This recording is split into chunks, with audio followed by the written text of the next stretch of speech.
Halo, selamat datang di channel YouTube Fuadla. Sebelum mendengarkan audiobook 2 Barista, teman-teman bisa subscribe, like, and share video ini. Oke, terima kasih. Selamat mendengarkan.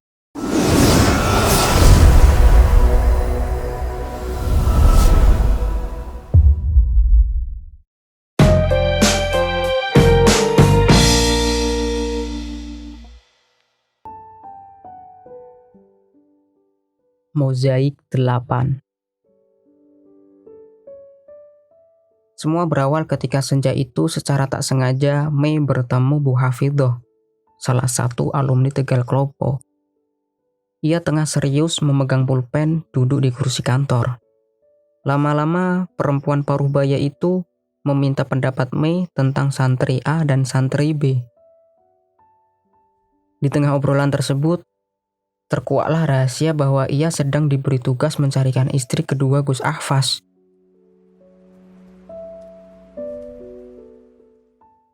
Ia memang sudah mendengar hembusan gosip itu sejak beberapa minggu sebelumnya.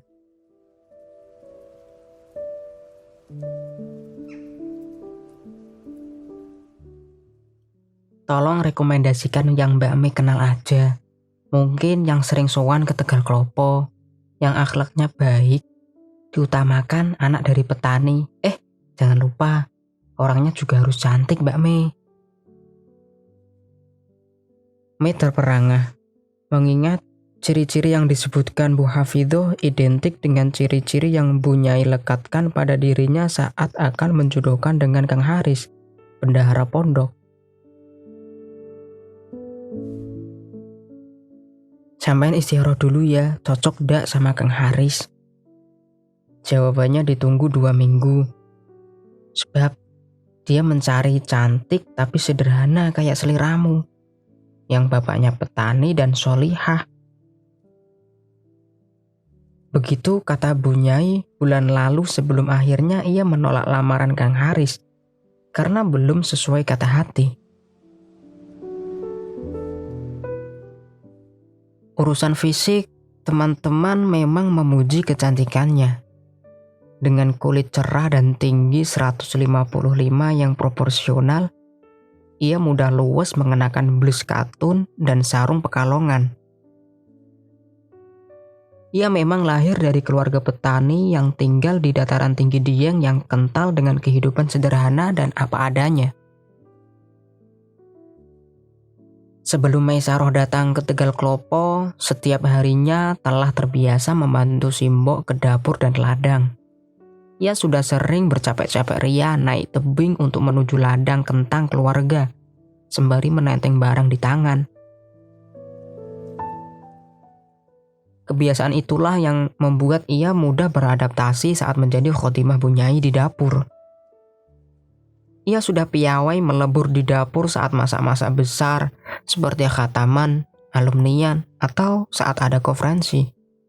Meski tidak memasak sendirian, karena itu biasa dikerjakan bersama tim dapur. Namun Bu Nyai sering memuji hasil karyanya dengan sumringah. Pernah juga suatu kali Bu Nyai memanggil Mei untuk memasak kesukaan Gus Ahfaz. Saat itu Bu Nyai ingin menjamu putranya di dalam kasepuhan, karena sudah seminggu tindak muktamar di luar Jawa. 3 tahun menjadi khotimah Bu Nyai adalah tahun paling berpengaruh dalam kehidupannya. Ia diberi contoh betapa pentingnya ikhlas dalam pengabdian, tidak sekedar piawai dan cekatan saja. Ia telah melihat bagaimana Bu Nyai memuliakan tamu-tamunya, menyaksikan kedermawaan Bu Nyai dan keistiqomahannya dalam mengamalkan kebaikan sepanjang hari. Bahkan sebelum ia menjadi khotimah di dapur Bu Nyai, ia sudah tak boleh lagi membayar uang bulanan dan syariah. Semuanya murni gratis dari dalam. Beberapa bulan sekali Bu Nyai akan memberi Mei dan khotimah lain hadiah, seperti kerudung, sarung, atau baju. Bu Nyai Mosonah juga bukanlah orang yang hanya hobi memerintah ini dan itu saja. Tapi ia juga mencontohkan urusan domestik secara teknis. Ayo, siapa lagi menurut Mbak Mei? Suara Bu Hafidhoh membuyarkan lamunannya. Mboten harus putri kiai, Bu. Tidak harus. Malah anak orang sederhana saja penting akhlaknya bener. Soalnya kadang-kadang anak kiai justru susah dan nggak mau dimadu. Irma itu bapaknya alumni Tegal Klopo, baik dia. Nah, ditulis, ayo ditulis. Wongnya ya ayo toh. Akhlaknya bener, bapaknya petani nggak? Kayaknya iya. Sebenarnya kenapa harus anak petani, Bu? Itu dawuh Bu Nyai, Mbak Mei. Padahal Bu Nyai nggak biasa mengotak-ngotakan profesi. Karena semua profesi itu memiliki ganjaran masing-masing. Tapi beliau lebih suka dengan kehidupan petani yang nerimo, sabar. Mata pencaharian orang tua yang petani itu rezekinya langsung dari bumi dan diairi langit. Makanya santri Tegal Klopo yang anak petani itu biasanya akhlaknya baik-baik loh. Diam-diam Mei tersanjung. Meski jawaban itu tak semata-mata ditujukan untuk dirinya. Oh nggih Bu, kenapa harus berjumlah 6 yang dimasukkan catatan? Harus cantik. Lagi-lagi ia penasaran. Oh, itu katanya buat cadangan saja. Kalau misal nomor 1 keluarganya keberatan ya ganti nomor 2. Masalahnya ngelamar santri untuk jadi istri kedua itu ya tidak mudah toh Mbak Mei. Harus dengan kerelaan keluarga dan yang bersangkutan. Jangan sampai terpaksa. Terus Bu Nyai juga tidak tega kalau istri kedua tidak cantik. Kasihan nanti jomplang dibanding Neng Maza. Oh, begitu.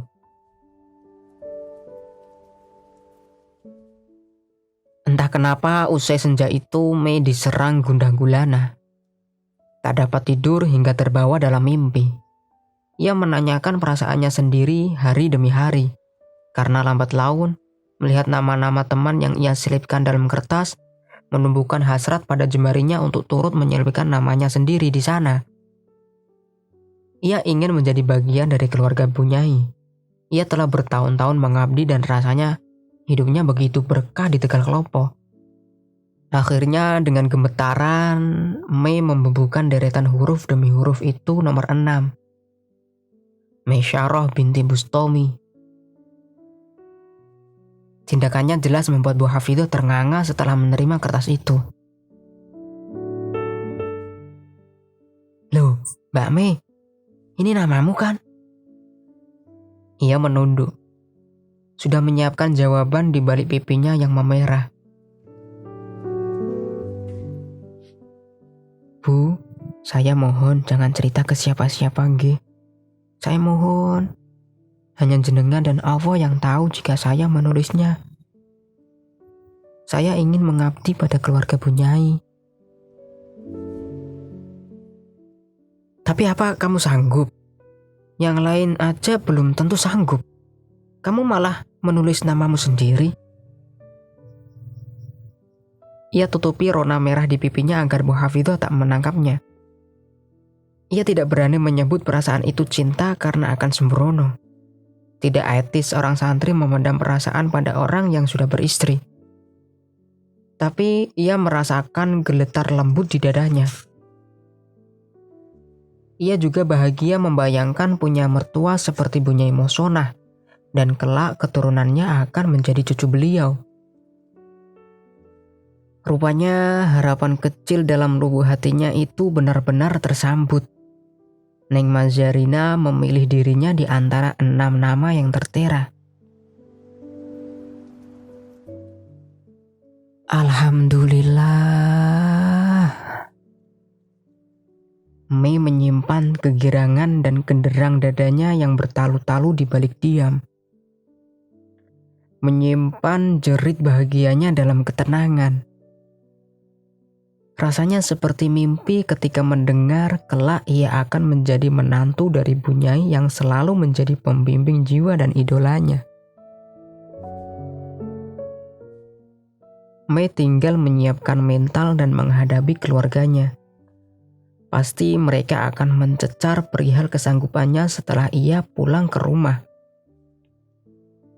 Mei pun menyiapkan jawaban itu.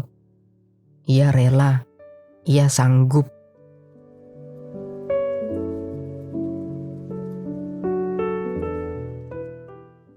Kamu gak malu apa sama saudara dan tetangga kalau jadi istri kedua? Kayak kamu gak laku aja, Mei. Ya, iki tenan. Sampean nolak Yudi malah minta jadi istri kedua. Komentar kedua kakaknya, Mbak Nung dan Mas Yo. Mei menggeleng.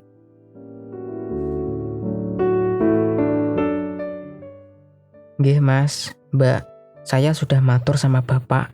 Saya sanggup.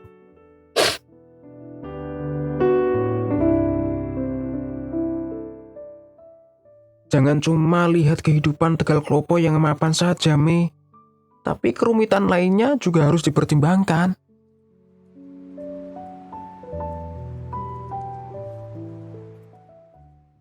Sudah Mas, saya ikut ke dalam sudah 3 tahun ini. Saya berharap ridho Kiai. Kamu dekat dengan istri pertama? Tidak begitu sih. Cuma beberapa bulan ini saya didhawuhi nunggui butiknya. Kalau dulu saya masak di dapur Bu Nyai, bukan dapur Gus Ahfas. Bener ya, kamu harus kuat menanggung resiko pilihanmu itu. Jangan mengeluh kalau sudah memilih jalan hidupmu. Mas Yo dan Mbak Nung meninggalkan Mei dengan wajah muram. Mereka tidak datang ke acara akad di Tegal Klopo karena masih menyimpan ketidaksetujuan. Mei tidak mempermasalahkan itu. Toh Bapak dan Simbok tetap datang ke Tegal Klopo, menuntun langkahnya selepas ijab kabul, mengelus-elus pundaknya dengan mata berkaca-kaca.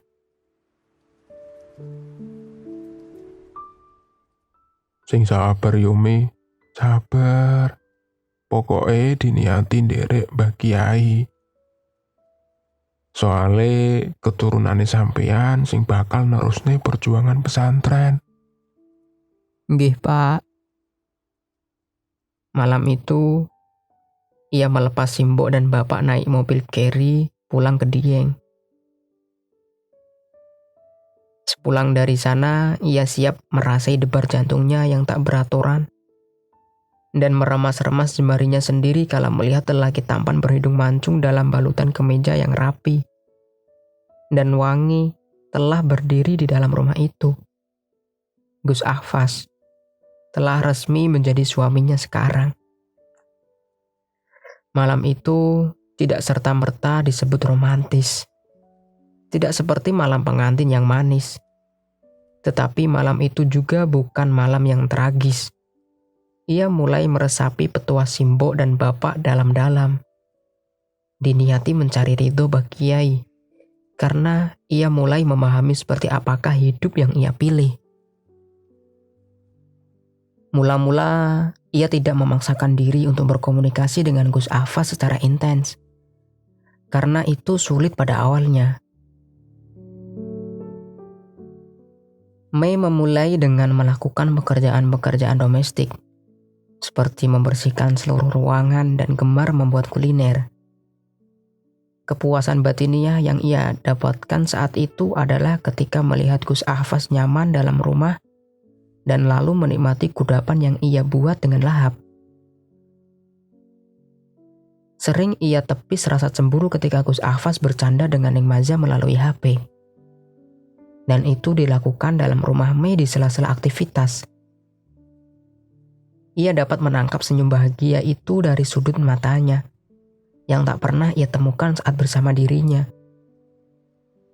Meski tidak pernah membaca buku atau artikel psikologi, Mei memahami perbedaan cinta dan kebutuhan biologis. Cinta adalah perhatian, seperti sikap emak kepada bapak saat terkilir dari ladang, lalu cepat-cepat mencarikan minyak angin. Saat emak batuk-batuk dan bapak segera mengajaknya periksa di mantri. Saat emak tergores pisau di dapur dan bapak bertanya, Dini, ngopo drijine? Atau hanya dengan obrolan ringan tidak penting yang mampu membangkitkan tawa di pipi keduanya. Cinta adalah dunia yang dapat dinikmati oleh pasangan pecinta hingga hal-hal kecil menjadi nampak. Hal-hal yang tak penting menjadi berarti. Gubuk sederhana menjadi istana. Cinta tidak harus selalu berwujud bunga mawar dan emas berlian bertahta di tangan. Itu semua hanyalah simbol semata, yang ketidakhadirannya pun tak lantas melunturkan makna cinta. Mungkin saja ia telah diperlakukan dengan hormat dalam rumah kecil yang cantik, dibelikan almari baru, disediakan khotimah dan kebutuhan hidup lainnya. Akan tetapi, di balik semua itu, sikap Gus Ahfaz setiap kali bersama dirinya tidak pernah benar-benar nyaman dan hangat. Tak ada tatapan mesra dan obrolan santai pengantar tidur. Jarang tercipta dialog panjang lebar yang melibatkan perasaan.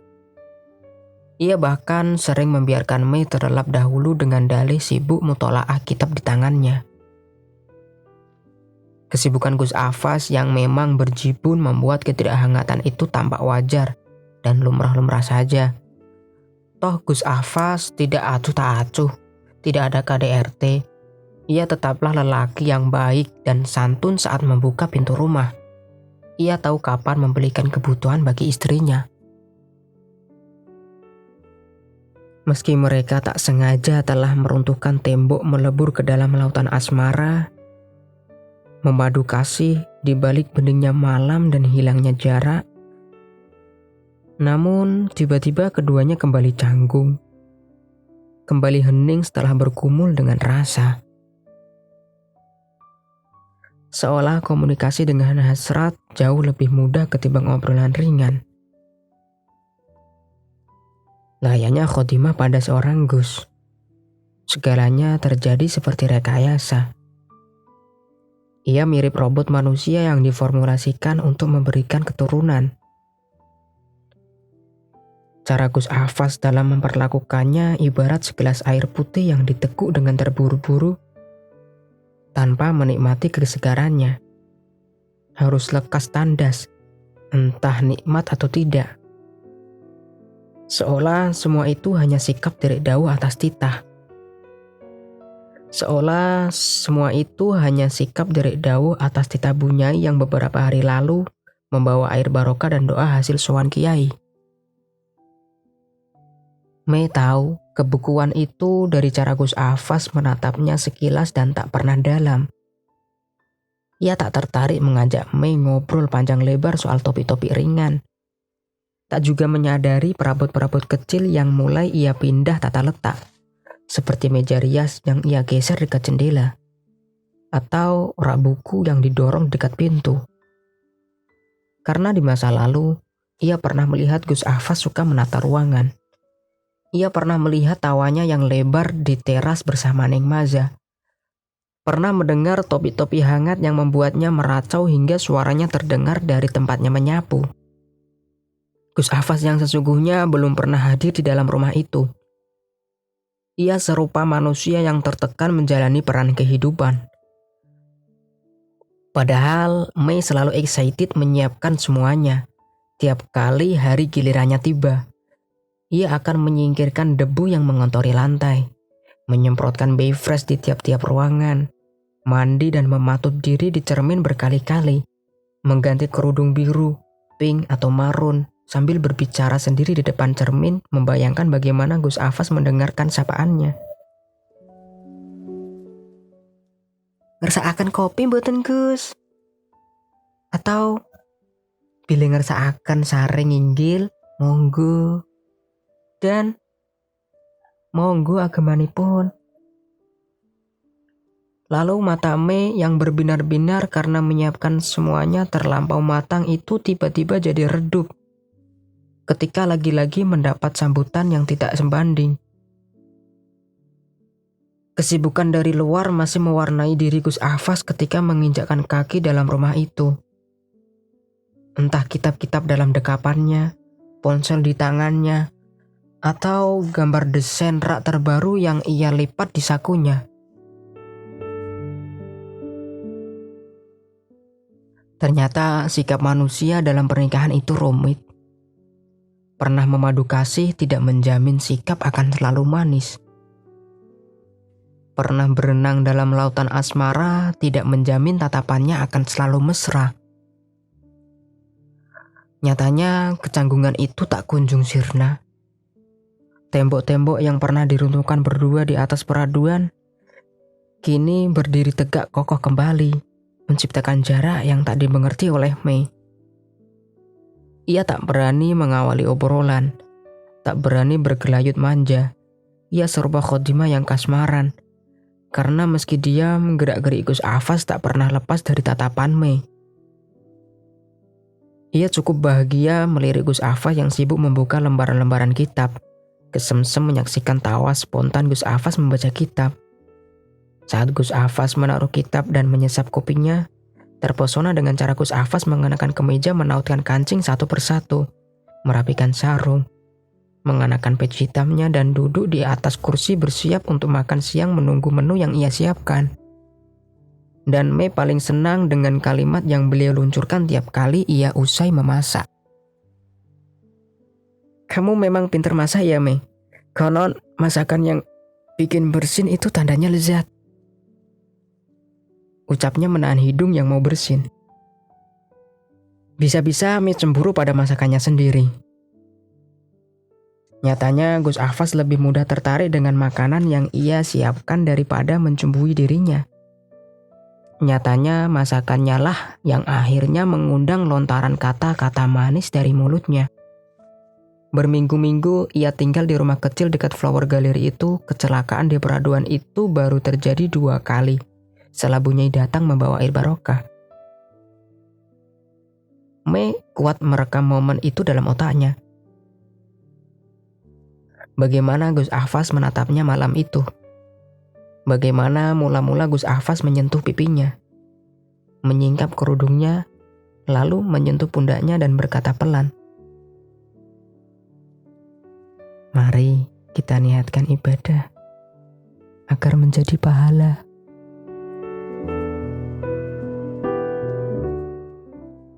Ia tak lupa wangi parfum yang memenuhi rongga hidungnya, telapak tangan yang hangat dan degup jantung yang membuatnya tenang luar biasa.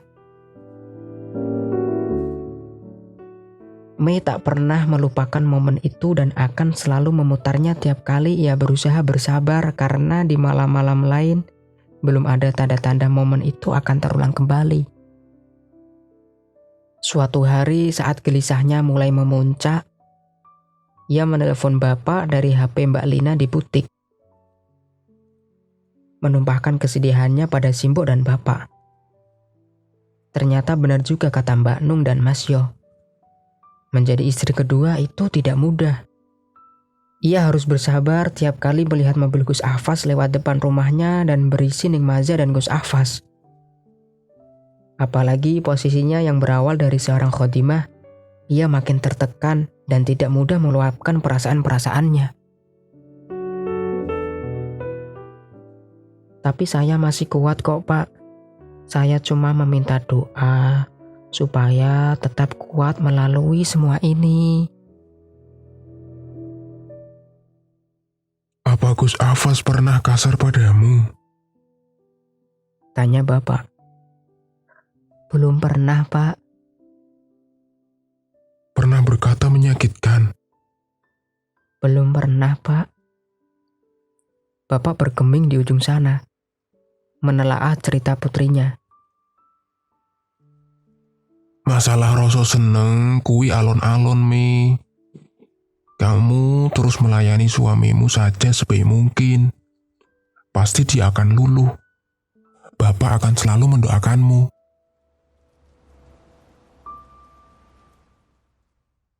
Baru saja 2 hari ia menelepon bapak demi meminta pasukan-pasukan spirit dan kekuatan.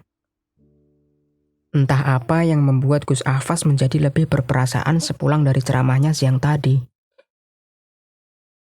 Gus Afas bertanya apakah ia bisa memasak ayam betutu dan acar kuning. karena Mbak Kiai Zainuri akan datang di rumah kecil itu. Tentu saja Mei bahagia. Itu adalah bukti bahwa Gus Ahfaz menghargai kinerjanya, melibatkan ia dalam momen yang dianggap Gus Ahfaz penting. Ia sudah melakukan yang terbaik malam itu dengan menyiapkan sajian yang maksimal. Decak kagum dan terima kasih dari Gus Ahfaz membuatnya berbunga-bunga. Namun, kala ia tengah sibuk membersihkan ruang tamu, menumpuk beberapa piring kotor, dan memindai stainless kotor ke dapur, Neng Mazarina tiba-tiba muncul di belakangnya dengan mimik merah padam, menyuruh Kangkang keluar dari ruangan dan membiarkannya berdua saja dengannya.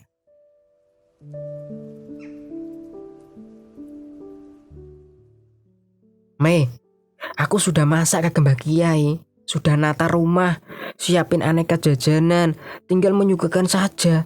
Kenapa malah diaturi rawus sini? Mei hanya membisu. Tak tahu harus menjawab apa. Kamu sadar, Mei, apa yang kamu lakukan itu tak sopan, tak beretika. Baru juga sebentar tinggal di sini, kamu udah lupa posisi. Siapa yang menjadikanmu bisa tinggal di rumah ini? Mei bahkan tak menjelaskan bahwa semua ini adalah dawuh dari Gus Ahfaz. Semua hanya karena ia syok melihat Ning Maza yang tak seperti biasanya. Ia telah berubah menjadi orang lain yang menakutkan. Padahal ia sendiri yang memilih Mei menjadi madunya.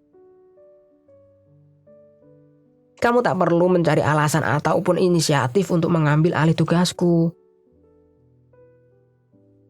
Hampir saja bulir-bulir di matanya tumpah jika tidak ada seorang yang datang menyelamatkan.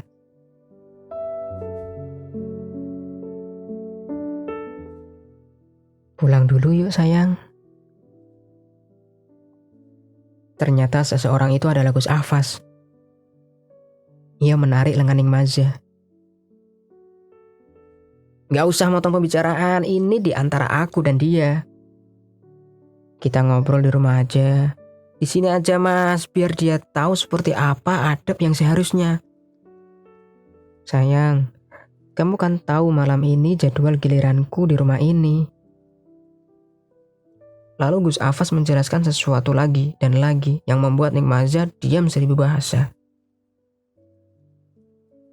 Saat itu justru Mesaroh yang begitu terharu. Gus Ahfaz tampil menjadi seorang yang menenangkan dirinya. Menjawab dengan tegas jika memang itu jatah hari Mei. Mengelus-elus pundaknya kala ia mulai masuk kamar dan hendak menumpahkan air mata. Memberikan support dengan kata-kata bijak dan penuh pengertian. Ia tak jadi sedih karena hikmah dari omelan Ning Maza adalah omelan tersebut telah mampu memunculkan sikap adil dalam diri Gus Ahfaz. Bahwa semua istri berhak dibahagiakan. Bahwa statusnya sebagai khodimah di masa lalu bukanlah alasan untuk termarginalkan. Walaupun malam itu Gus Ahfaz kondur dan tidak jadi menginap di rumahnya, Mei tahu lelaki itu mulai semakin menghargai perasaannya. Selepas perseteruan itu, Yusari muncul di balik punggungnya, hendak berpamitan pulang karena sudah menunaikan tugas. Mbak Mei, yang sabar ya. Saya akan selalu membela Mbak Mei. Piye to Neng Maza ini? Datang-datang kok langsung marah. Nggak tanya ini dan itu dulu. Dasar Neng Maza. Diam-diam, Mei tersenyum menanggapi itu. Ia merasa seseorang telah mewakili hatinya. Mbak Mei, besok Gus Ahfaz ulang tahun loh. Hah? Yang benar yuk? Lu tenan iki. Besok ini yuk? Atau tanggal berapa? Ya besok ini. Ayo kasih kejutan. Ayo kasih kejutan apa biar romantis. Biar Gus Ahfaz klepek-klepek. Kalau beli kado apa ya yuk? Sarungnya mahal-mahal semua. Bajunya juga mahal yuk. Coba cari ide dulu, apa yang Mbak Mei bisa aja. Saya mau buat kue aja yuk, yang peralatannya ada di dapur, pakai kukus. Nah, nanti bahannya Yusari belikan. Nggih yuk, wah matur suwun sangat yuk. Mei tampak begitu sumringah setelah kemuraman melandanya tadi. Dan benar saja, keesokan harinya kala Gus Afas bertandang ke rumah dan melihat kue yang ia buat dengan tangannya sendiri, lelaki itu tampak begitu terharu, menatap cara Mesyaroh membubuhkan keju dan meses di atasnya, menghargai upayanya untuk mengingat hari spesial mencicipinya dengan lahap. Dan cinta itu semakin menelusup kuat dalam sanubari Mei, memberikan kekuatan-kekuatan padanya untuk selalu melayani Gus Afas dengan penuh pengabdian.